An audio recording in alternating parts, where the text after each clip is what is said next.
Hello friends, आप सभी का स्वागत है सेल्फ स्टडी वाला प्लेटफॉर्म पे। आज हमें देखना है 19 मार्च का करंट अफेयर्स। ठीक, करंट अफेयर्स इस पीडीएफ से देखेंगे, हिंदी इंग्लिश दोनों में है। तो चलिए शुरू करते हैं आज का हमारा पहला टॉपिक। देखिए, पहला टॉपिक है कि वर्ल्ड हैप्पीनेस रिपोर्ट आई है, विश्व खुशहाली रिपोर्ट 2026 की। ठीक है, 2012 से हर साल ये रिपोर्ट प्रकाशित की जाती है। किसके द्वारा? तो ये रिलीज की है, ये प्रकाशित की जाती है वेलबींग रिसर्च सेंटर। ठीक है, ऑक्सफोर्ड यूनिवर्सिटी का वेलबींग रिसर्च सेंटर है एक, उसके द्वारा। और इसकी मदद कौन करता है? तो संयुक्त राष्ट्र का जो विकास समाधान नेटवर्क है, ठीक है, United national sustainable development solution network. ठीक, तो वो इसकी मदद करता है। और ये डेटा कहाँ से कलेक्ट करते हैं? तो एक गैलप वर्ल्ड पोल है। ठीक, तो ये क्या करता है, एक पोल करवाता है और उसके आधार पर जो डेटा होता है उसके आधार पर ये रिपोर्ट जारी की जाती है। ठीक, इस नापता क्या है? तो उसके नाम से स्पष्ट है, हैप्पीनेस रिपोर्ट। ठीक है, तो विभिन्न देशों में लोगों में जो जीवन को लेके संतुष्टि कितनी है, ठीक है, खुशी कितनी है, इस बात का मापन किया जाता है। तो अगर हम देखें कि टॉप पर यहाँ पे टॉप 10 है ना, यहाँ में है टॉप 4। तो टॉप 4 हैप्पीएस्ट कंट्री कौन से हैं? पहला है सबसे ज़्यादा हैप्पी कंट्री, सबसे ज़्यादा खुशहाल देश है फिनलैंड। जो शुरू के सबसे ज़्यादा खुशहाल देश हैं वो नॉर्डिक देश हैं। ठीक है, नॉर्डिक देशों में से हैं। तो पहला है फिनलैंड, दूसरे नंबर पे आता है आइसलैंड और फिर डेनमार्क। ठीक है, अगर हम सबसे नीचे देखें कि कौन सब इस सूची में सबसे निचले देश कौन से हैं या सबसे दुखी देश कौन से हैं ना, ऐसा कह सकते हैं, अनहैप्पी देश कौन से हैं, तो अफगानिस्तान। ठीक है, उसके बाद आता है सियरा लियोन और फिर मालावी। तो यहाँ देखिए, जो कॉन्फ्लिक्ट से प्रभावित देश है ना, जहाँ पे कोई संकट चल रहा है, ठीक, तो वो देश सबसे ज़्यादा दुखी इसमें दिखाए गए हैं। अगर हम भारत की बात करें तो भारत की रैंकिंग कितनी है? तो 116 नंबर आपको ध्यान रखना है, पूछी जा सकती है। टोटल 147 देश थे, उसमें भारत 116वें नंबर पे है। तो 116 नंबर कुछ ज़्यादा अच्छा नंबर नहीं है ना, हम एकदम लास्ट में ही हैं इस सूची के। लेकिन अच्छी बात यह है कि उससे पिछले साल 2025 में हम 118 नंबर पे थे। तो हमारी जो रैंक है उसमें 2 स्थानों का सुधार हुआ है। ठीक, तो मतलब कि जो लोग हैं वो पिछले वर्ष की तुलना में थोड़े से ज़्यादा खुशहाल हैं। ठीक है, ऐसा कह सकते हैं। स्कोर कितना मिला है? स्कोर पूछना मुश्किल है एग्जाम में, पर अगर आपको देखना हो तो 4.536 इसका स्कोर है। ठीक है, और क्या क्या फाइंडिंग्स थी इस रिपोर्ट की, यहाँ से क्वेश्चन आ सकता है। नहीं तो आप इसे ना एक तो सीधे सीधे क्वेश्चन प्रीलिम्स में बन सकते हैं। ठीक है, अगर प्रीलिम्स में नहीं भी बनते हैं ना, तो आपके ऊपर है कि आप इन चीज़ों को किस तरह से यूज़ करते हो। आप इन्हें मेंस के आंसर में एज एन एनरिचमेंट यूज़ कर सकते हो। ठीक है, आप इसे अपने एस्से में यूज़ कर सकते हो। ठीक, तो यहाँ पे ये दिखाया है कि जो नांस देश है, नांस देश कौन से हैं? नॉर्थ अमेरिका के, ऑस्ट्रेलिया और न्यूजीलैंड। इन देशों में जो लाइफ को लेके सेटिस्फेक्शन है 25 वर्ष से कम आयु के लोगों में, युवाओं में, वो कम हुआ है। ठीक है, तो ऐसा कह सकते हैं कि जो पश्चिमी देशों के युवा हैं वो उनमें जो एक सेटिस्फेक्शन, खुशहाली है, वो कम हो रही है पूर्वी देशों की अपेक्षा। ठीक है, एक और क्या बात कही कि जो लोग जो किशोर अवस्था की बात कही है, एडोलेसेंट की, तो जो छोटे बच्चे हैं, जो टीनेजर्स हैं, वो अगर 5 घंटे सोशल मीडिया पर बिता रहे हैं, सोशल मीडिया के किसी भी प्लेटफॉर्म पे, ठीक, तो वो उनकी खुशहाली को कम कर रहा है। ठीक है, तो उनमें असंतुष्टि ज़्यादा बढ़ रही है सोशल मीडिया। और है भी, वाजिब भी है कि लोग अपने को दूसरों के स्टेटस देख के अपने जीवन को उससे कंपेयर करने लगते हैं ना। लेकिन बात तो ये है कि रियल लाइफ और रियल लाइफ में अंतर होता है। लेकिन किशोर जो होते हैं, एडोलेसेंट जो बच्चे होते हैं, वो उस अंतर को पहचान नहीं पाते और रियल लाइफ को ही रियल लाइफ समझने लगते हैं। तो उन्हें अपने जीवन को लेके असंतुष्टि की भावना आने लगती है। ठीक, तो ये कहा गया कि 5 घंटे तक जो किशोर सोशल मीडिया पे टाइम स्पेंड करते हैं वो थोड़े नाखुश हैं। ठीक है, और क्या कहा गया? कुछ ये भी कहा गया कि प्लेटफॉर्म, आप कौन सा प्लेटफॉर्म यूज कर रहे हो ये भी आपकी खुशहाली डिसाइड करता है। ठीक है, जैसे मैं आपको बताती हूँ, अगर आप जो है इंस्टाग्राम जैसे जो जिसमें इन्फ्लुएंसर्स होते हैं ना, उनका जीवन देख रहे हो, उनसे इन्फ्लुएंस हो रहे हो, तो आप अपने जीवन को कंपेयर करोगे, है ना। तो ऐसे जो एल्गोरिदम बेस या हैवी इन्फ्लुएंसर बेस्ड जो प्लेटफॉर्म है जैसे इंस्टाग्राम, उनको यूज करने वाले जो लोग हैं वो ज्यादा नाखुश हैं कंपेयर टू व्हाट्सएप। व्हाट्सएप कैसा प्लेटफॉर्म है? कम्युनिकेशन वाला, ठीक है। तो व्हाट्सएप पे लोग बातचीत करते हैं और ऐसे एक दूसरे से बात कर रहे हैं, कम्युनिकेट कर रहे हैं, तो व्हाट्सएप को यूज करने वाले लोग ज्यादा खुश हैं कंपेयर टू इंस्टाग्राम, ठीक है। तो ये एक बात कही है। दूसरा एक इफेक्ट की बात कही है, हैप्पीकॉन्ड्रिया इफेक्ट, ठीक है। हैप्पीकॉन्ड्रिया इफेक्ट क्या है कि देखो जैसे फिनलैंड जैसे या जो नॉर्डिक देशों की हमने बात की, ठीक, ये हैं तो टॉप पे ही बने हुए हैं, लेकिन इन्होंने कहा कि इनके ऊपर जो लेबल लगाए कि ये बहुत खुशहाल देश है, खुशहाल देश है, तो इससे सिटीजन खुद को ना प्रेशराइज फील कर रहे हैं कि हमें हैप्पी ही रहना होगा, कि अगर हमें इस टॉप में ऊपर रहना है, इस सूची में टॉप पर रहना है, तो हमें खुद को खुशहाल दिखाना होगा, ठीक है। तो वो अंदर से इतने खुश नहीं है जितना वो खुशहाल खुद को दिखाते हैं। तो ये खुशहाल दिखाने का जो उन पे प्रेशर है उसे कहा गया है हैप्पीकॉन्ड्रिया इफेक्ट, ठीक है। तो इससे पता चला है कि वहाँ के भी जो लोग हैं नॉर्डिक कंट्री या जो टॉप किया है जिन देशों ने इस सूची में, तो उनके लोगों में भी जो संतुष्टि है, खुशहाली है, उसकी कमी पाई गई इस वजह से। और क्या कहा गया है कि जो अर्बन एरियाज हैं, है ना, वहाँ के लोग रूरल एरियाज के कंपैरेटिव में ज़्यादा नाखुश हैं, ठीक है। तो बात भी ठीक है, जो शहरी जीवन है ना, वो बहुत ही हेक्टिक है, ठीक। तो और गांव का जीवन, ग्रामीण जीवन थोड़ा सरल है।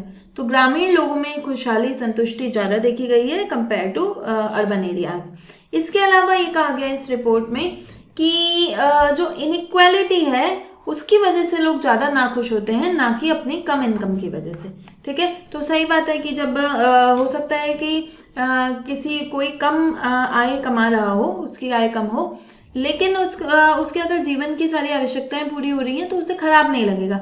लेकिन जब वो अपने आसपास के लोगों को देखता है, उनसे कंपेयर करता है, ठीक है, इनइक्वालिटी देखता है, तब उसे जो है जो नाखुशी है तब उसकी व्यक्त होती है, ठीक है।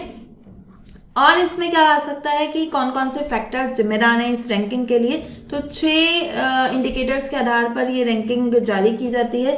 जैसे वो देखेंगे कि पर कैपिटा जीडीपी कितनी है ना, वो देश में लोगों के पास कितनी आय है ना। यहाँ पे ध्यान रखना है, इनकम नहीं है, जीडीपी देख रहे हैं वो, पर कैपिटा कितनी जीडीपी है।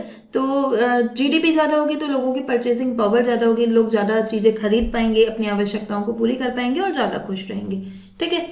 दूसरा है सोशल सपोर्ट। ये क्या होता है, जैसे फैमिली का कितना सपोर्ट है, ठीक। कई देश ऐसे हैं जहाँ पे फैमिली का इतना ज़्यादा कॉन्सेप्ट नहीं होता इंडिया जैसा, तो वहाँ पे कम्युनिटी सपोर्ट होता है, ठीक। तो मतलब कहने का मतलब ये है कि जब आप किसी परेशानी में हैं, है ना, परेशानी तो जीवन का एक पार्ट है, तो ऐसी स्थिति में कौन कौन लोग आपके साथ खड़े हैं, ठीक। तो अगर आपका परिवार, आपकी कम्युनिटी आपके साथ खड़ी है तो आप में जीवन को लेकर संतुष्टि अधिक होगी, नहीं तो नहीं होगी, ठीक है। तीसरा आता है हेल्दी लाइफ एक्सपेक्टेंसी, ठीक, फिजिकल हेल्थ एंड लॉन्जेविटी। तो मतलब आप कितना ज़्यादा जो है अगर आप हेल्दी हैं, ठीक है, अच्छे से अपना जीवन, एक स्वस्थ जीवन व्यतीत कर रहे हैं, तो आप ज़्यादा खुश होंगे, ठीक। फिर है फ्रीडम टू मेक चॉइसेस। तो आपकी जो पर्सनल ऑटोनॉमी है ना, वो भी आपकी संतुष्टि को बताती है, ठीक। तो देखो, आपने भी फील किया होगा कि अगर हम जो चीज़ें करना चाहते हैं वो कर पा रहे हैं तो हम संतुष्ट रहेंगे। जो चीज़ें हम नहीं करना चाहते और अगर हम पे मजबूरन उन्हें करने का दबाव बनाया जा रहा है तो हम असंतुष्ट होंगे, ठीक है। तो ये जो लाइफ चॉइसेस होती हैं कि हमें जीवन में क्या करना है ना, हो सकता है कि कोई जो है इंजीनियरिंग नहीं करना चाहता हो लेकिन उसके पेरेंट्स उस पर दबाव बना रहे हैं, ठीक है। तो वहाँ पे उसके जीवन में फिर असंतुष्टि आने लगेगी। तो आप अपनी चॉइसेस जो है उनको, जीवन को जीने के लिए अपनी जो पर्सनल ऑटोनॉमी है, व्यक्तिगत जो आपके निर्णय हैं, उनको ले सकते हैं या नहीं ले सकते, तो इस बात पे भी आपकी खुशी निर्भर करती है। फिर आता है जेनरोसिटी, मीन्स की उदारता, ठीक है। आपने भी देखा होगा कि जब आप किसी के साथ एक अच्छा बिहेवियर प्रस्तुत करते हैं, उदार रहते हैं, तो आपको खुद से अच्छा फील होता है, ठीक। तो जो लोग दूसरों की मदद करते हैं, ठीक है, दूसरों से अच्छे से बात करते हैं, उदारता व्यक्त करते हैं, जिनके जीवन में उदारता उनके जो उनकी पर्सनैलिटी है उसका पार्ट होती है, तो वो ज़्यादा संतुष्ट होते हैं, ठीक है। और फिर है परसेप्शन ऑफ करप्शन। कि आपको सरकार में, अपनी सरकार पे कितना भरोसा है, लोगों पे आसपास कितना भरोसा है। अगर आपको लगेगा ना कि हर आदमी क्या है, करप्ट है, भ्रष्ट है, तो आप फिर अंदर अंदर ना परेशान होते रहोगे। आपको हर समय डर लगा रहेगा कि कहीं आपके साथ कुछ भ्रष्टाचार ना हो जाए, है ना। तो इस तरह की इन 6 आधारों पर क्या किया जाता है, इस रैंकिंग को डिसाइड किया जाता है। ठीक है, तो हम देखते हैं कि क्वेश्चन क्या क्या बन सकते हैं। मोस्ट इंपॉर्टेंट टॉपिक है ना। एग्जाम में रिपोर्ट से, इंडेक्स से क्वेश्चन आते हैं, 4 से 5 क्वेश्चन आते हैं, तो आपको ये ध्यान रखना है। पहले तो पूछ लेगा कि इसका डेटा, ये किस डेटा पे आधारित है, तो गैलप वर्ल्ड पोल। ठीक है, फिर आपसे पूछ लेगा कि इनमें से, इस तरह के क्वेश्चंस भी आते हैं यूपीपीसीएस में, है ना, कि कौन करेक्टली मैच है। तो कोस्टारिका लोएस्ट रैंक कंट्री है, नहीं, टॉप में आया था कोस्टारिका, है ना, तो वो देखना है, देखा है हमने अभी। फिर है अफगानिस्तान अनहैप्पीएस्ट कंट्री है, ये ठीक है। ठीक है, और देख लेते हैं। नॉर्वे टॉप रैंक कंट्री है, नहीं, टॉप पे कौन है, फिनलैंड। ठीक है, इंडिया टॉप 15 कंट्रीज में है, नहीं, भारत की रैंक है 116। तो इस तरह से आपसे मैचिंग, इस तरह के क्वेश्चन भी आ सकते हैं। नेक्स्ट क्वेश्चन देख लेते हैं, स्टेटमेंट टाइप है ये।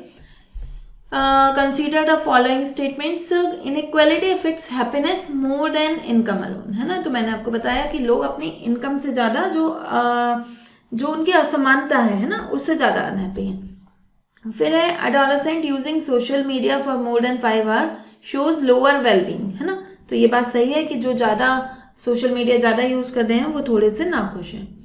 Urban people are happier than rural population, है ना, तो ये गलत है। Rural people are more happy than urban people. ठीक, तो 1 and 2 आंसर बनेगा, answer will be A. Next हमारा टॉपिक है, एक योजना लाई है सरकार, भव्य योजना, है ना, भारत औद्योगिक विकास योजना। कब लाई गई है ये, 18 मार्च को लाई गई है। यूनियन कैबिनेट ने इसे अप्रूव किया। कैबिनेट के चेयर कौन होते हैं ना, कैबिनेट को चेयर कौन करता है, मतलब उसे, उसकी अध्यक्षता कौन करते हैं। ठीक है, आप मुझे ये बात कमेंट बॉक्स में बताएंगे।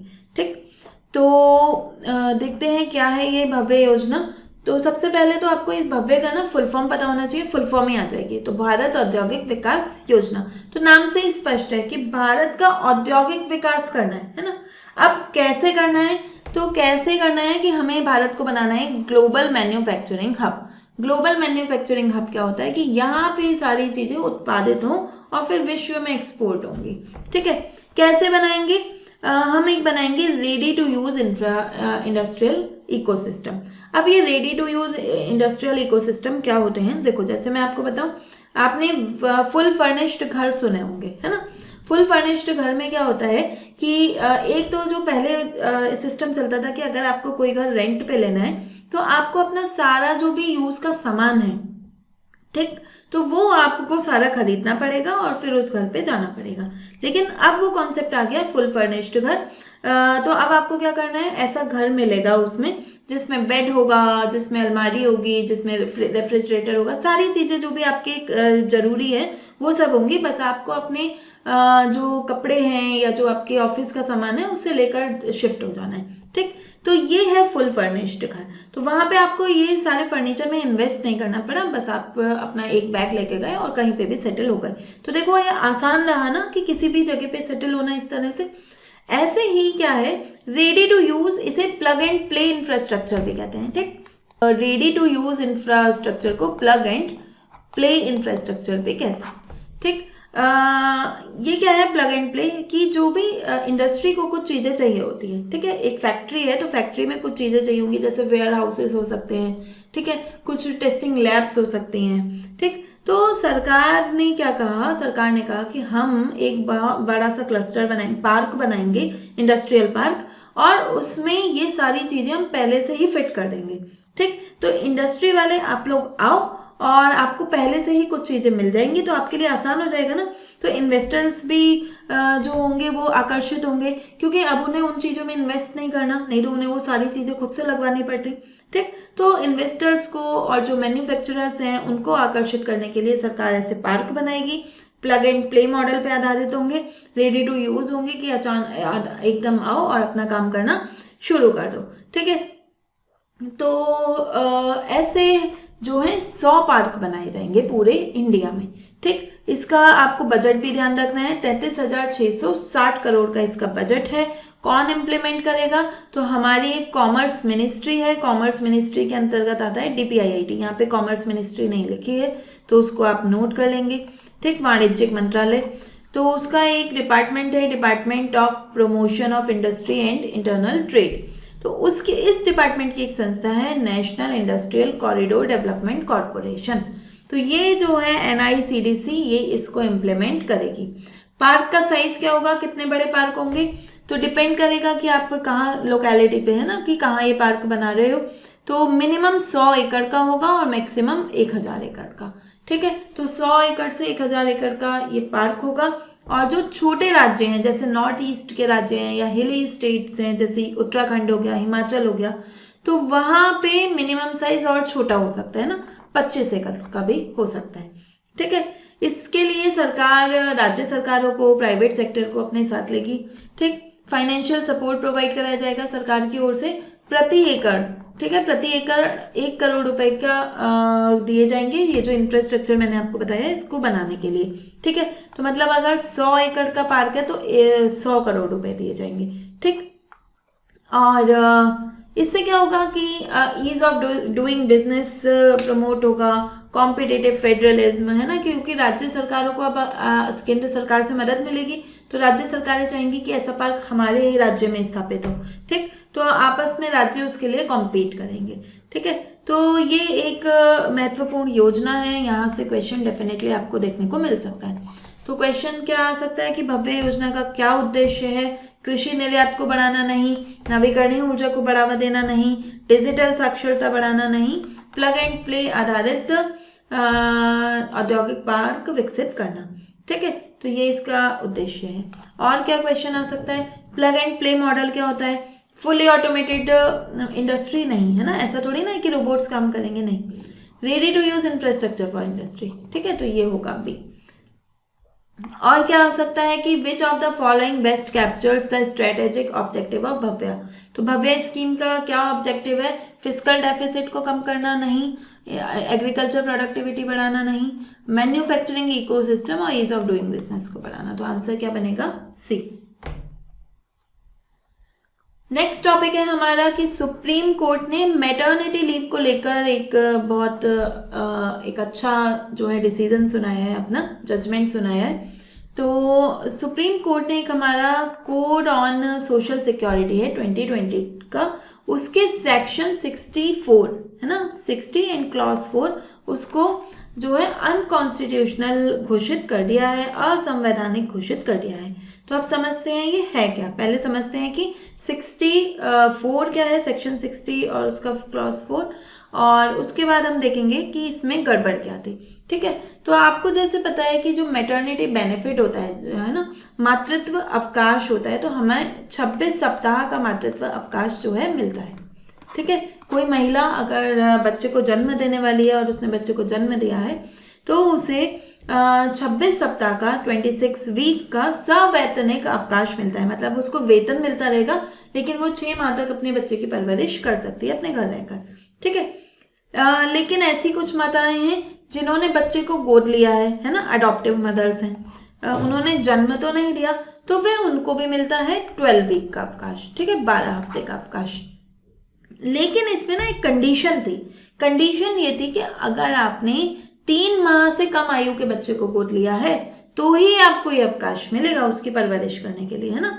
अगर आप 3 माह से ज़्यादा आयु के बच्चे को गोद लेते हो तो आपको ये बेनिफिट नहीं मिलेगा। तो सुप्रीम कोर्ट का कहना था कि भाई ये जो 3 महीने का कैप लगा दिया है ये तो एक आर्बिट्ररी है, ये तो मनमाने ढंग से आपने लगा दिया और ये कोई सही चीज़ नहीं है ना। क्यों नहीं है? उन्होंने कुछ एक प्रैक्टिकल बातें कही और कुछ जो है इमोशनल बातें भी कही सुप्रीम कोर्ट ने। यहाँ पे क्या कहा सुप्रीम कोर्ट ने कि आप कह रहे हो कि अडॉप्शन 3 महीने से पहले बच्चे का होगा तो आपको बेनिफिट मिलेगा, लेकिन आप अपनी इंस्टीट्यूशन तो देखो। कारा क्या है? कारा एक सेंट्रल अडॉप्शन रिसोर्स अथॉरिटी है। वो क्या करती है, ये जो भी अडॉप्शन होते हैं उनको फैसिलिटेट करती है ना। अगर किसी को बच्चा अडॉप्ट करना है तो कारा की मदद से वो ऐसा कर सकता है, ठीक है। तो उन्होंने कहा सुप्रीम कोर्ट ने कि ये जो कारा है इसकी प्रोसेस में ही 3 महीने से ज़्यादा का समय लग जाता है। ठीक है, तो आप कैसे कह रहे हो कि 3 महीने से कम के बच्चे को गोद लिया जा सकता है? ये जो गोद लेने की प्रक्रिया है इसमें खुद ही 4 से 5 महीने लग जाएंगे। ठीक, पहले क्या होता है कि बच्चे को एक ऑर्फन या अबेंडेंड बेबी डिक्लेयर करना होता है। ठीक, ताकि वो उसे लीगली कोई और अडॉप्ट कर पाए। फिर उसके जो बायोलॉजिकल पेरेंट्स हैं उनको 60 डे का नोटिस दिया जाता है कि अगर आपको कोई आपत्ति है तो 60 दिन के भीतर आप उसे रेज कर सकते हो। ठीक है, तो इसी सब में ही 3-4 महीने बीत जाएंगे। तो ऐसे बहुत रेयर ही केस होते हैं जिसमें 3 महीने से छोटे बच्चों का अडॉप्शन हो पाता है। ठीक, इसके बाद कमिश्निंग मदर्स की भी बात कही। ठीक है, कमिश्निंग मदर्स कौन होती हैं? कमिश्निंग मदर्स होती हैं जिन्होंने सरोगेसी से जो है अपने बच्चे को जन्म दिया है। ठीक है, मतलब कि बच्चा तो उनका है लेकिन जो किसी दूसरी महिला के गर्भ में उसका विकास हुआ है। ठीक, तो ये मतलब उन्होंने जन्म नहीं दिया तो उनको भी क्या मिलती है? सिर्फ 12 वीक का ही बेनिफिट मिलता है, 12 सप्ताह का। ठीक है, अब यहाँ पे कमिश्निंग मदर्स में थोड़ा सा और एक टेक्निकल इशू है। तो जो सरोगेसी से बच्चे होते हैं ना उसमें एक यह रहता है कि अगर जिस महिला का बच्चा है उसी ने अपने एग दिए हैं तब तो वो कमिश्निंग मदर कहलाएगी। ठीक है, लेकिन अगर उस महिला ने अपने एग नहीं दिए और जो सरोगेट मदर है उसके एग से यूज हुए हैं या किसी अन्य महिला के, तो फिर वो अडॉप्टिव मदर कहलाएगी कि उसने अडॉप्ट किया है बच्चे को। ठीक, तो कोर्ट का कहना है कि भाई ये वाला जो ये आपने कंस्ट्रेंट लगाया है ये भी एकदम सही नहीं है ना। ये भी जो है अवैधानिक है, असंवैधानिक है और ये भी ठीक नहीं है। तो सुप्रीम कोर्ट ने डिसाइड किया कि इस 64 को ख़त्म किया जाए। ये अनकॉन्स्टिट्यूशनल है। ये जो एज बार लगा रखी है 3 महीने वाली, ये बिल्कुल ठीक नहीं है, क्योंकि चाहे वो अडॉप्टिव मदर हो चाहे वो कमिश्निंग मदर हो, सभी को 12 हफ्ते की पेड लीव सवैतनिक अवकाश दिया जाना चाहिए। इसका बच्चे की आयु पे कोई फर्क नहीं पड़ता है ना। आप सोचिए कि उन्होंने कहा कि हम ये क्यों दे रहे हैं, है ना। ये जो आपको जो अवकाश दिया जाता है हमेशा ऐसा नहीं है कि बच्चे की परवरिश के लिए या उसको आपको ध्यान रखना है तो 3 माह के बच्चे का ज़्यादा ध्यान रखना होता है, इसलिए वो दिया जाता है कि बच्चे के साथ बॉन्डिंग बनाने के लिए, है ना, कि माता अपनी बॉन्डिंग उस बच्चे के साथ बना पाए, अपने मातृत्व को फील कर पाए, है ना, क्योंकि वो जो एक चीज़ जो मातृत्व का एहसास उसे अभी अभी मिला है तो उसको वो सस्टेन कर पाए, कुछ समय तक उसको फील कर पाए, अनुभव कर पाए, बच्चे के साथ उसे शेयर कर पाए। तो इसके लिए उसे 3 महीने का जो है अवकाश दिया जा रहा है। ठीक, यहाँ पर अब आयु से कोई फर्क नहीं पड़ता। बच्चा 3 माह का हो सकता है, 6 माह का, 2 साल का, कितनी आयु का हो सकता है। हर बच्चे के साथ माँ को जो है अपना मातृत्व जो फील करना है उसका मौका मिलना चाहिए। ठीक है, तो उन्होंने कहा कि मदर चाहे 5 साल के बच्चे को भी गोद ले तो भी भले ही केयर गिविंग की ऑब्लिगेशन नहीं हो, लेकिन उसे जो है अपना एक जो बॉन्डिंग है वो तो बनानी ही पड़ेगी। ठीक, तो ये आर्टिकल 14 का वायलेशन है, समानता के अधिकार का, कि आप उन माताओं को तो बॉन्डिंग बनाने का समय दे रहे हो जिन्होंने बच्चे को जन्म दिया है, लेकिन उन माताओं को नहीं। ठीक है, इसके साथ ही आर्टिकल 21 का भी वायलेशन है, राइट टू लाइफ का। राइट टू लाइफ में ही आता है राइट टू रिप्रोडक्टिव ऑटोनॉमी। ठीक है, तो उसका भी ये वायलेशन है। और ये मैंने आपको बता ही दिया कि मदरहुड और चाइल्ड बर्थ के लिए क्या कहा, जेंडर इक्वालिटी को भी प्रमोट कर रहा है। हाँ, ये जजमेंट उन्होंने कहा कि जैसे माता को बॉन्डिंग बनानी होती है ना, ऐसे सेम पिता को भी अपने बच्चे के साथ बॉन्डिंग बनानी है, तो पैटर्निटी लीव भी दी जानी चाहिए। लेकिन यहाँ पे पैटर्निटी लीव के लिए सुप्रीम कोर्ट ने कोई डिसीजन नहीं दिया, बल्कि ये क्योंकि एग्जीक्यूटिव का काम है ना, सरकार का काम है, पॉलिसी मेकिंग का इशू है ये, तो सरकार से उन्होंने आग्रह किया कि आपको इस बारे में भी सोचना चाहिए, पैटर्निटी लीव या पैतृत्व अवकाश। ठीक है, उसके बारे में भी आपको सोचना चाहिए, क्योंकि ये जो है ना, अगर हम पैतृत्व अवकाश नहीं देते तो हम एक तरह से जो लैंगिक असमानता है या उसको प्रमोट कर रहे होते हैं। हम मान रहे होते हैं कि बच्चे को जो पालने की जिम्मेदारी है वो केवल माता की है। ठीक, तो जो बदलता एक सिनेरियो है आज के समय का, जिसमें जो माता पिता वो एक शेयर्ड रिस्पॉन्सिबिलिटी निभाते हैं बच्चे को पालने में, तो उस अगर पितृत्वावकाश नहीं है तो यह उस समानता को क्या करता है, उस समानता को कम करता है। ठीक है, तो सुप्रीम कोर्ट ने आग्रह किया सरकार से कि आपको इस विषय में भी सोचना चाहिए। ठीक, तो आपसे क्या क्या किस तरह का क्वेश्चन आ सकता है? क्वेश्चन आ सकता है कि सुप्रीम कोर्ट ने सेक्शन 64 को स्ट्रक डाउन कर दिया, निरस्त कर दिया, किन आधारों पे? तो आर्टिकल 14 है ना, समानता के अधिकार का वायलेशन है, 21 का वायलेशन है, राइट टू लाइफ का, क्योंकि रिप्रोडक्टिव ऑटोनॉमी है ना, बच्चे को जन्म देना है नहीं देना है तो कब देना है, अडॉप्ट करना है, तो ये सारी माता के ऊपर है ना, वो डिसाइड करेगी। तो आर्टिकल 21 का भी वायलेशन है। आर्टिकल 19 अभिव्यक्ति की स्वतंत्रता, तो अभिव्यक्ति की स्वतंत्रता का वायलेशन नहीं है ना, तो 3 गलत है, 1 और 2 सही आंसर बनेगा, answer will be A. Next question क्या पूछा जा सकता है कि सेक्शन 64 जो है वो limited maternity benefit to adoption of children below 3 months. ठीक, तो सही है कि जो मातृत्व लाभ है वो तभी मिलेगा जब बच्चा 3 महीने से कम का अडॉप्ट करोगे। तो सुप्रीम कोर्ट ने इस प्रोविजन को अपहेल्ड किया, रखा नहीं, है ना, उसको तो निरस्त कर दिया। और supreme court remove the age restriction on adopted children, तो ये बात बिल्कुल सही है। तो आंसर क्या बनेगा? 1 and 3, answer will be C. Next topic है हमारा कि जो जापान है वो गोल्डन डोम में शामिल होने जा रहा है ना, उसमें शामिल होने चाहता है, उसने अपने इरादे व्यक्त किए हैं और ऐसी खबरें जल्दी ही हो जाएगा। तो पहले है कि ये गोल्डन डोम है क्या। ठीक, तो डोम आप समझते हैं, डोम एक तरह का शील्ड टाइप का होता है। ठीक है, तो ये एक डिफेंस शील्ड है। ठीक, डिफेंस शील्ड क्या होगा? एरियल डिफेंस शील्ड है, मतलब बहुत सारे अगर मानो किसी देश पे मिसाइल से अटैक हो जाए तो ये सिस्टम क्या करेगा? उस देश को बचाएगा।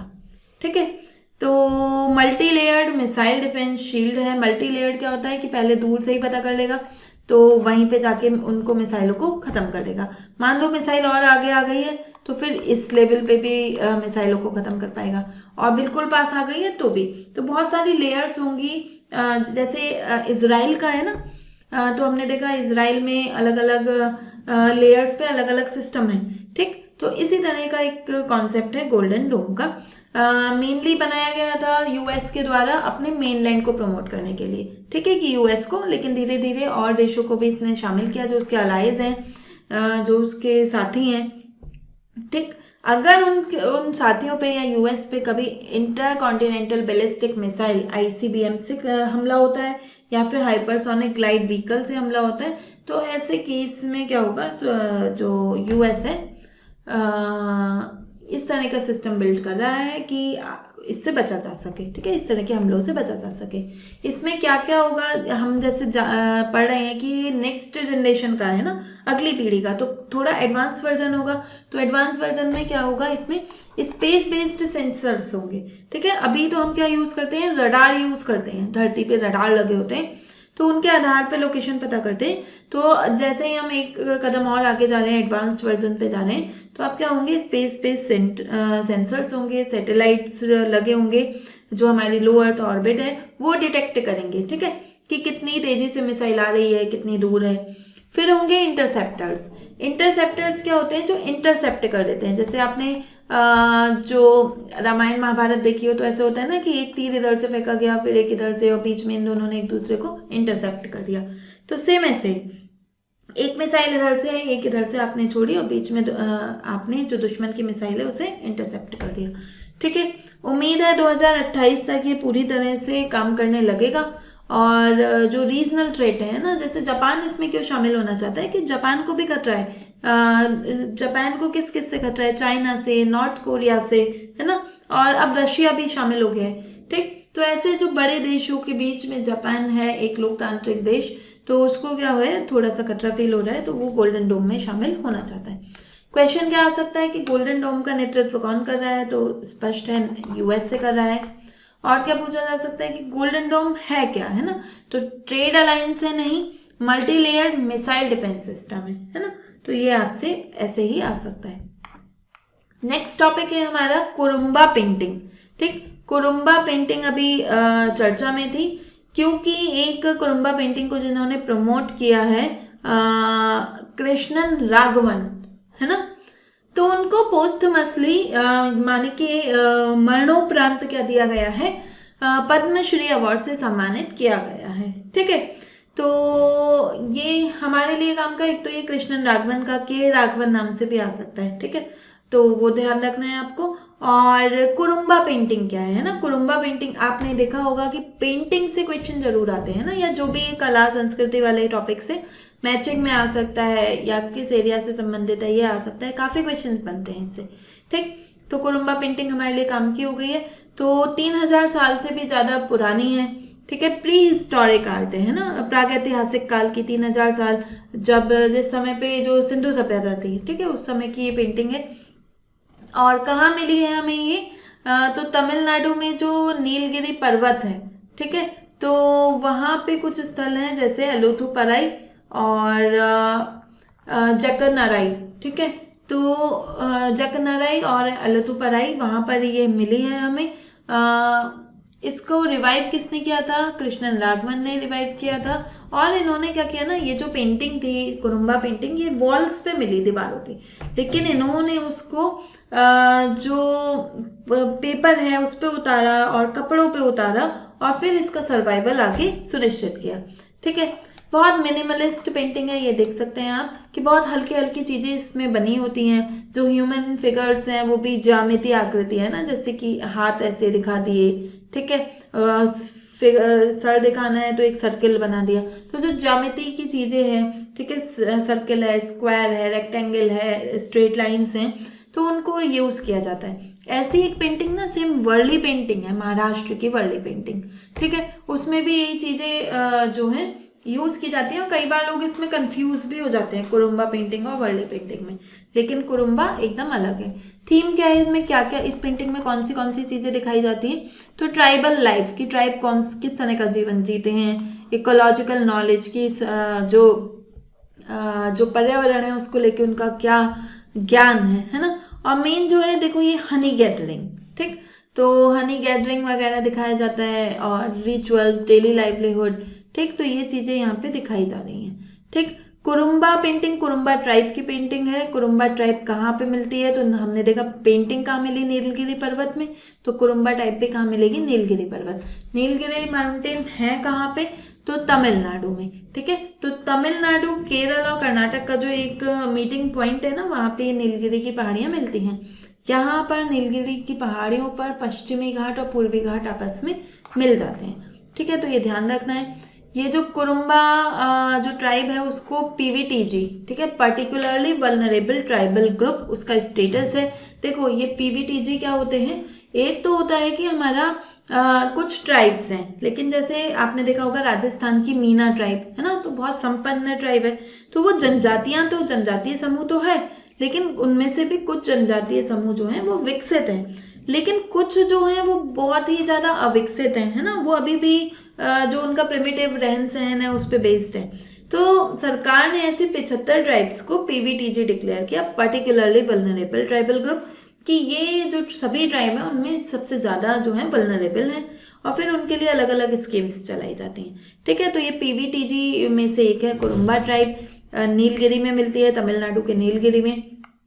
और जैसे मैंने आपको बताया कि पेंटिंग में भी उन्होंने हनी गैदरिंग दिखा रखी है ना, तो इनका काम क्या है, ऑक्यूपेशन क्या है, तो हनी गैदरर्स हैं ये, है ना, शहद इकट्ठा करते हैं, पशुपालक हैं और ट्रेडिशनल मेडिसिन मैन हैं। ठीक, मतलब वहाँ पे जो जड़ी बूटियाँ हैं उनसे इन्हें इलाज करना आता है। ठीक है, क्वेश्चन क्या बन सकता है कि कुरुम्बा पेंटिंग किस राज्य से संबंधित है, तो तमिलनाडु से।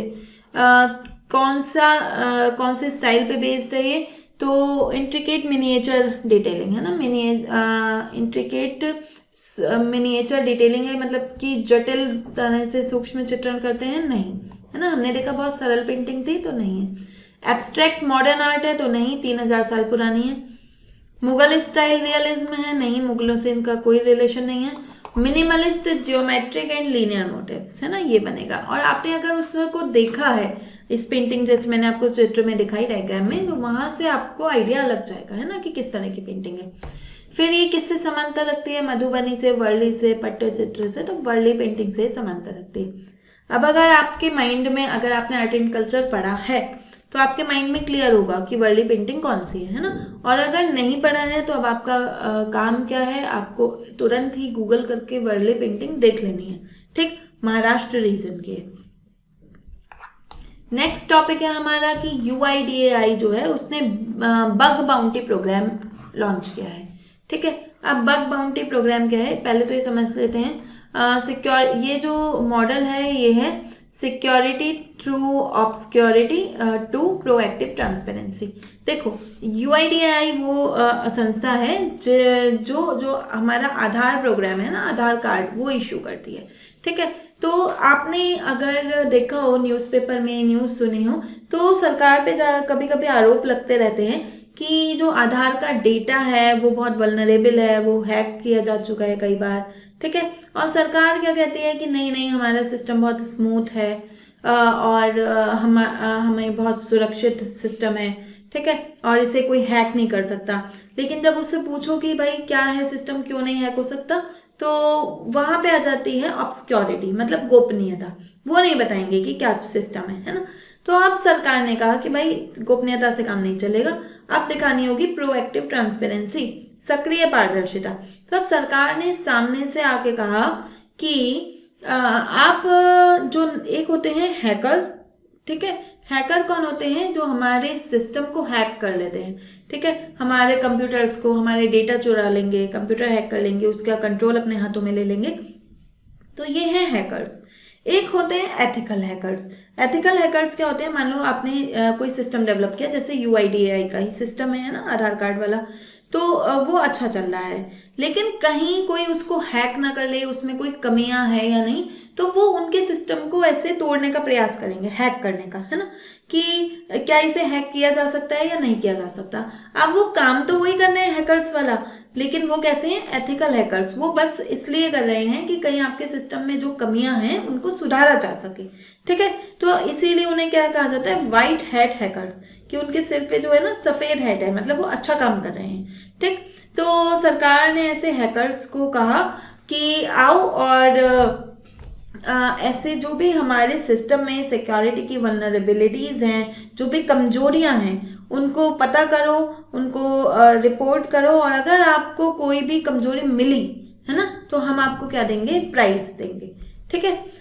तो ऐसा सरकार क्यों कर रही है ना, एक तो अपने कमजोरी बताने के लिए उन्हें प्राइज दे रही है, तो ऐसा क्यों कर रही है, अपने सिस्टम को मजबूत बनाने के लिए, ठीक। अगर समय रहते हमें पहले से ही पता चल जाए कि हमारे सिस्टम में क्या खामियां हैं, तो हम उसको क्या कर सकते हैं, इम्प्रूव कर सकते हैं, सुदृढ़ कर सकते हैं। सोचिए अगर हैकर्स ही हैक कर लें सीधे, फिर तो हमारे पास कोई चारा नहीं रहेगा। जैसे आपने देखा होगा कि पावर ग्रिड को हैक कर लिया था, अभी एम्स दिल्ली के सर्वर्स को हैक कर लिया था, ठीक। तो फिर वहाँ पे बाद में परेशान होने से बेटर है कि पहले ही अगर कोई वल्नरेबिलिटीज है तो उसको पता कर लिया जाए, ठीक है। तो ये कॉन्सेप्ट है। यहाँ पे सरकार खाली ये नहीं मान रही कि हमारा सर्वर पूरी तरह से सुरक्षित है ना, खाली ये दावा नहीं कर रही, वो कह रही है कि हाँ कुछ गड़बड़ियाँ हो सकती हैं, पहचानो और पैसे पाओ, ठीक। कौन कौन इसमें पार्ट ले सकता है, जनरल पब्लिक के लिए अवेलेबल नहीं है, ऐसा नहीं है कि कोई भी, ठीक। एक 20 हैकर्स का एक पैनल डिसाइड किया जा रहा है, रिसर्चर्स हैं, हैकर्स हैं, वो देखेंगे, ठीक। किस किस को, UIDAI की ऑफिशियल वेबसाइट को देखेंगे, आधार पोर्टल को, और QR कोड एप्लीकेशन है ना, इन सबको देखेंगे कि ये ठीक है या नहीं। पार्टनर एजेंसी कौन है, इसके साझेदार कौन है, तो UIDAI के साथ है MS कॉमोलो IT प्राइवेट लिमिटेड, ठीक है। तो ये आपको ध्यान रखना है, एक साइबर सिक्योरिटी फर्म है, ठीक। क्वेश्चन क्या बन सकता है कि बग बाउंटी प्रोग्राम जो है वो किसको बेस्ट डिस्क्राइब करता है, तो गवर्नमेंट सर्विलांस सिस्टम है, नहीं। बग माने कि कोई वल्नरेबिलिटी है ना, तो बग बाउंटी प्रोग्राम, ठीक है। तो रिवार्ड सिस्टम है एथिकल हैकर्स के लिए, तो सही answer will be B. Ethical hacker को और क्या कहा जाता है, black hat hacker, grey hat hackers, नहीं, व्हाइट हैट हैकर्स, ठीक। देखिए नेक्स्ट टॉपिक है हमारा बीच सैंड मिनरल्स, ठीक है। तो अभी जो हमारा एटॉमिक एनर्जी का डिपार्टमेंट है उसके एक रिसर्च सेंटर है, atomic mineral directorate for exploration and research, AMD, ठीक है। तो उन्होंने आइडेंटिफाई किया है कि जो हमारी कोस्टल सैंड है और या जो रेड टेरी सैंड है उसमें कुछ मिनरल्स मिले हैं, ठीक है। और वो जो मिनरल्स हैं वो बीच सैंड मिनरल्स कहे गए हैं। 7 मिनरल्स हैं, उन्हें हैवी मिनरल्स भी कहा जाता है क्योंकि उनकी जो डेंसिटी है ना, नॉर्मली जो सैंड होती है उसमें होता है सिलिका, तो सिलिका से उनकी डेंसिटी ज़्यादा है तो उसे हैवी बना देते हैं, ठीक। तो बीच सैंड मिनरल को हम क्या कहते हैं, हैवी मिनरल्स भी कहते हैं। कौन कौन से मिनरल्स हैं ये, इनके नाम याद नहीं रखने आपको, तो इल्मेनाइट, रूटाइल और ल्यूकोक्सिन, ठीक है, जिरकन, गार्नेट, सिलिमेनाइट, मोनेजाइट, ठीक है।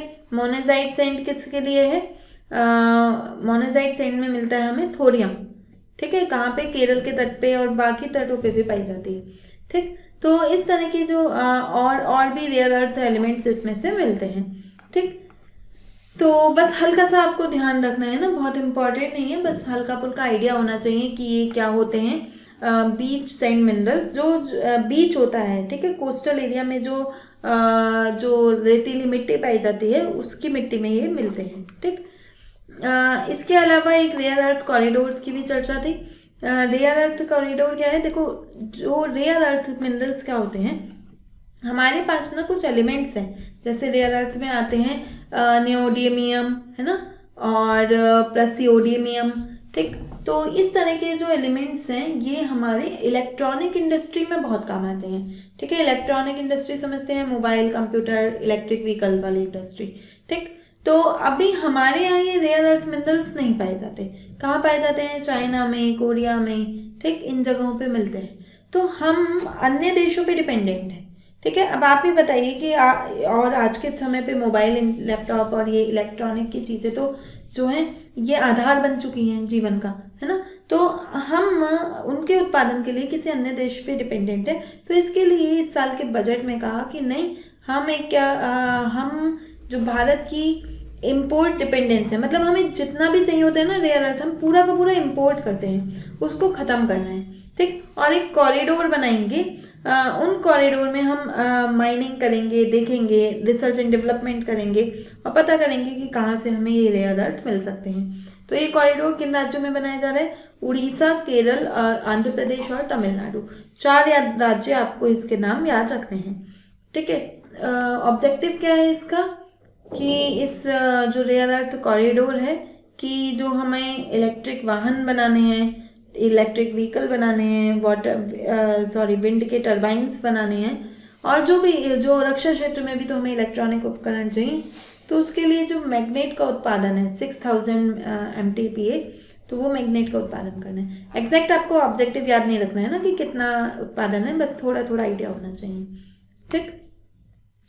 तो अगर हम बात करें BSM की, बीच सैंड मिनरल्स की, तो ये भी बहुत रेगुलेटेड सेक्टर है ना, ऐसा कोई नहीं है कि प्राइवेट सेक्टर गया और उन्होंने इसकी माइनिंग शुरू कर दी। तो रेगुलेशन करती है सरकार, क्योंकि इसमें ना जो मोनोजाइट सैंड है उसमें रेडियो एक्टिव मटीरियल है, थोरियम, ठीक। तो जितने भी 7 BSMs हैं उन्हें एटॉमिक मिनरल कहा गया है, किसके तहत, MMDR के तहत, ठीक है। MMDR जो हमारा एक्ट है और जो 2026 का शांति एक्ट है, उन दोनों ने क्या किया कि जो प्राइवेट सेक्टर्स हैं उनको भी कहा कि आप भी आ जाओ क्रिटिकल मिनरल्स में, उनको एक्सप्लोर करने के लिए, उनकी खोज करने के लिए। लेकिन यहाँ पे आपको ध्यान रखना है, उन मिनरल्स में यूरेनियम और थोरियम शामिल नहीं है। यूरेनियम और थोरियम की जो खोज है या उस पर रिसर्च है वो अभी भी प्राइवेट सेक्टर हमारा नहीं कर सकता, ठीक। नोडल एजेंसी कौन होगी, तो यही जो एटॉमिक मिनरल्स डायरेक्टरेट है, यही इसको जो है हैंडल करेंगे, ठीक है। क्वेश्चन क्या आ सकता है कि बीच सैंड मिनरल को और क्या कहा जाता है, तो हैवी मिनरल, जैसे मैंने आपको बताया।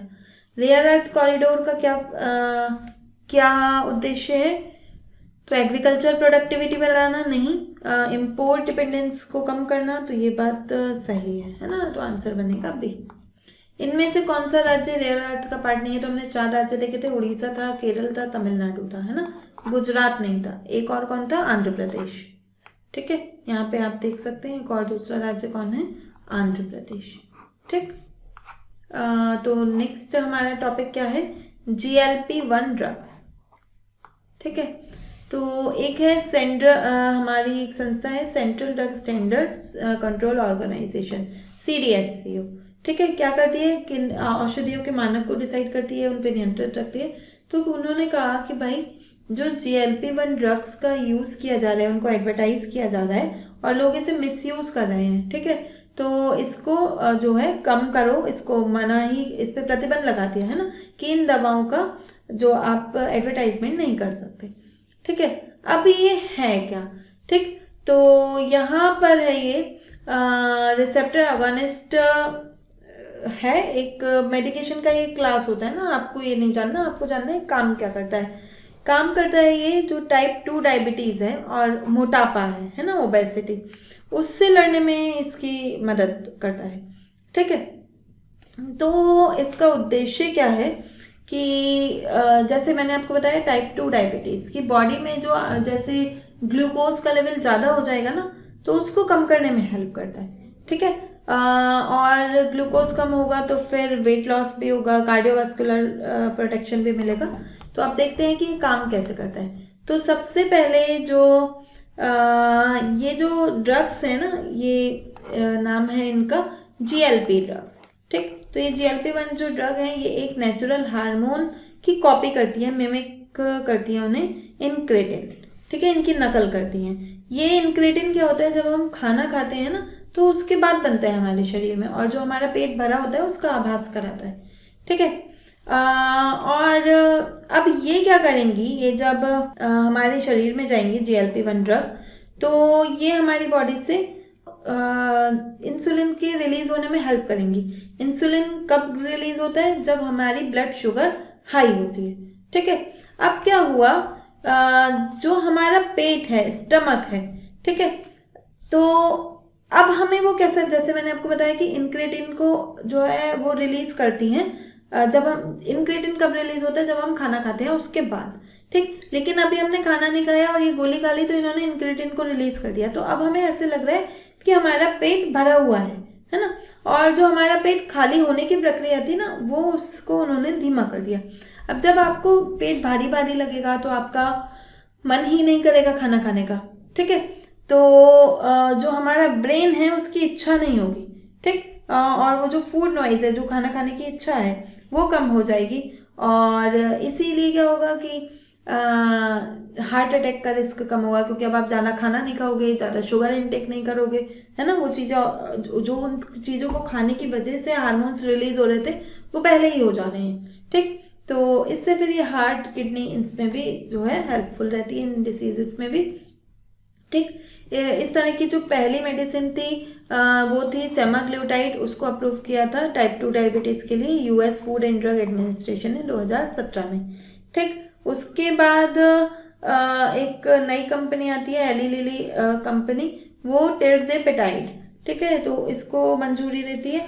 और अब ये दोनों ही पिछले साल इन दोनों ही दवाइयों को भारत में परमिशन दे दी गई है। तो अब लोग मोटापा दूर करने के लिए इन दवाइयों को खा रहे हैं।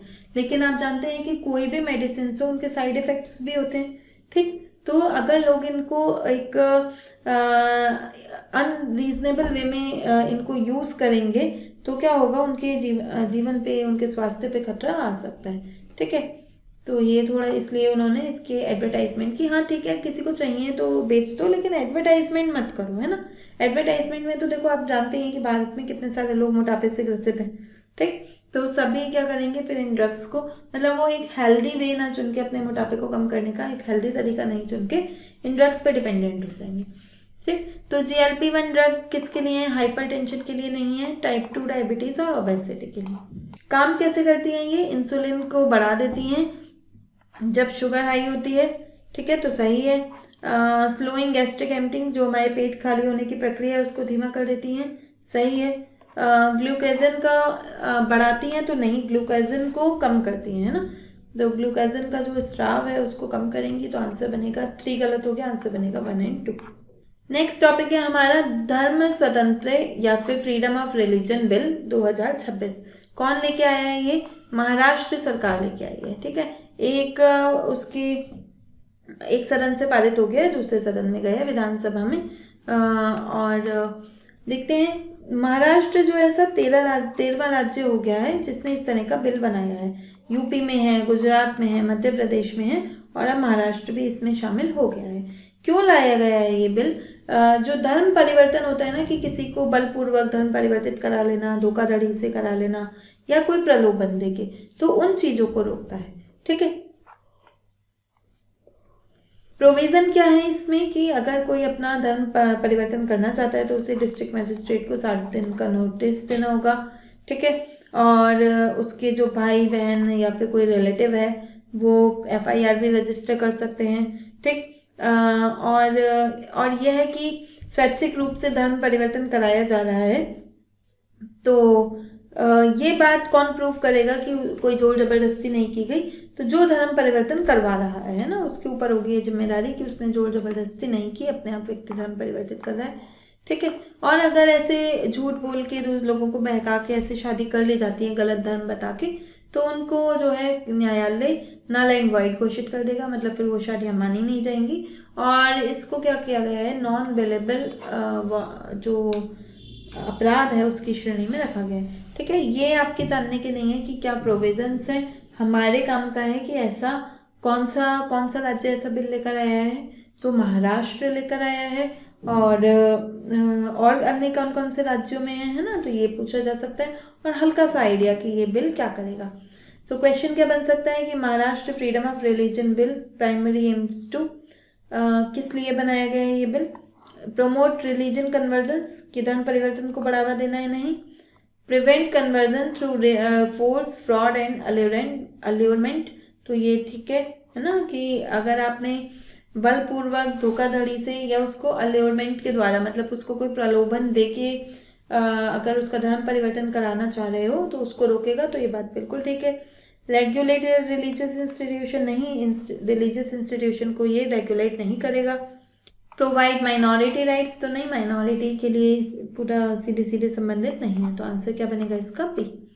महाराष्ट्र कौन सा राज्य बन गया इसको लाने वाला, तो 13वां राज्य, आंसर बनेगा डी। नेक्स्ट टॉपिक है हमारा कि विश्व का एक सबसे ऊंचा ज्वालामुखी है नेवाडो ओजोस डेल सलाडो। ठीक है। तो उस पे हमारे IISc बेंगलोर जो साइंस का, इंडियन इंस्टीट्यूट ऑफ साइंस, भारतीय विज्ञान संस्थान, उसकी एक प्रोफेसर है, प्रोफेसर अर्पिता पात्रा। ठीक है। उन्होंने उसको उस पर पहुंची हैं, और वो इतने बड़े हाईएस्ट वॉल्केनो पर पहुंचने वाली भारत की दूसरी महिला बन गई हैं। ठीक है। दूसरी महिला है, लेकिन पहली बंगाली महिला है जिन्होंने इस उपलब्धि को हासिल किया है। ठीक है। 6893 मीटर का इनका ट्रैक था, मतलब इतना ऊंचा ये पर्वत है। ठीक। कहाँ पे स्थित है, तो अटाकामा डेजर्ट पे, चिली अर्जेंटीना बॉर्डर पे, और अटाकामा डेजर्ट पे ये जो ज्वालामुखी पर्वत है वो स्थित है। ठीक। उन्होंने कहा कि हम उन्हें वॉल्केनिक 7 समिट, मतलब जो 7 हमारे कॉन्टिनेंट्स हैं ना, 7 महाद्वीप हैं, उन पे जो सबसे ऊंची वॉल्केनिक चोटी है ना, माउंटेन चोटी नहीं, ठीक है, जो वॉल्केनिक माउंटेन है, जो ज्वालामुखी पर्वत है, उनकी चोटियों पर पहुंचना है। ठीक। तो इससे पहले वो और 4 पर्वतों को पार कर चुकी है, उनको देखना है। हमें ये नहीं, देखो हमसे ना ये नहीं पूछा जाएगा कि उन्होंने कौन से 4 पर्वत पार किए, लेकिन वो 4 पर्वत जो हैं ज्वालामुखी पर्वत, वो अपने अपने रीजन के सबसे हाईएस्ट, सबसे ऊंचे ज्वालामुखी पर्वत है। ठीक है। तो आपसे वो ऐसे पूछ लेगा कि अफ्रीका का सबसे ऊंचा ज्वालामुखी पर्वत कौन सा है, यूरोप का कौन सा है। ठीक है। तो अफ्रीका का है किलिमंजारो तंजानिया में, यूरोप का है रशिया में माउंट एल्ब्रूज, फिर आता है ओशिनिया, वहाँ पे पापुआ न्यू गिनी है, वहाँ पे माउंट गिलुवे। ठीक। फिर आता है नॉर्थ अमेरिका, वहाँ पे मैक्सिको, तो उसका नाम है पिको डी ओरिजाबा। ठीक है। और फिर ये साउथ अमेरिका वाला तो हमने देख लिया, ओजोस डेल सालाडो। ठीक। इसके अलावा एशिया वाले पे उन्होंने अभी तक समिट, मतलब अभी तक नहीं पहुंची हैं। तो एशिया की सबसे ऊंची ज्वालामुखी पर्वत कौन सा है सबसे ऊंचा, तो ईरान में स्थित है माउंट दामोवंद। ठीक है। तो ये सबसे ऊंचा ज्वालामुखी पर्वत है। अगेन मैं आपको बार बार कह रही हूँ, ज्वालामुखी पर्वत है ना, सबसे ऊंचा पर्वत नहीं। ठीक है। तो एशिया का सबसे ऊंचा पर्वत तो माउंट एवरेस्ट आएगा। ठीक है। लेकिन यहाँ पे हम ज्वालामुखी पर्वत की बात कर रहे हैं, तो माउंट दामोवंद। ठीक। क्वेश्चन क्या बन सकता है, नेवाडो ओजोस डेल सलाडो क्या है, हाईएस्ट माउंटेन है वर्ल्ड का, नहीं, हाईएस्ट वॉल्केनो है वर्ल्ड का। ठीक है। तो बी आंसर बनेगा। Nevado Ojos del Salado is located कहाँ पे स्थित है? तो माउंटेन चिली अर्जेंटीना बॉर्डर पे स्थित है। ठीक है, तो आंसर बनेगा ए। नेक्स्ट है कि जो प्रोफेसर अर्पित पात्रा हैं वो किससे जुड़ी हुई हैं? स्पेस रिसर्च से नहीं, वॉल्केनिक एक्सपेडिशन माउंटेनियरिंग, तो ये सही है ना, ज्वालामुखी पर्वतों के पर्वतारोहण अभियान से ये जुड़ी हुई है। तो यहाँ पे समाप्त होता है हमारा आज का लेक्चर, 19 मार्च का लेक्चर। कल मिलते हैं 20 मार्च के लेक्चर में। उम्मीद करती हूँ आपको लेक्चर पसंद आया होगा। पसंद आया है तो इसे अपने दोस्तों के साथ शेयर कीजिए। मिलते हैं नेक्स्ट क्लास में। Thank you.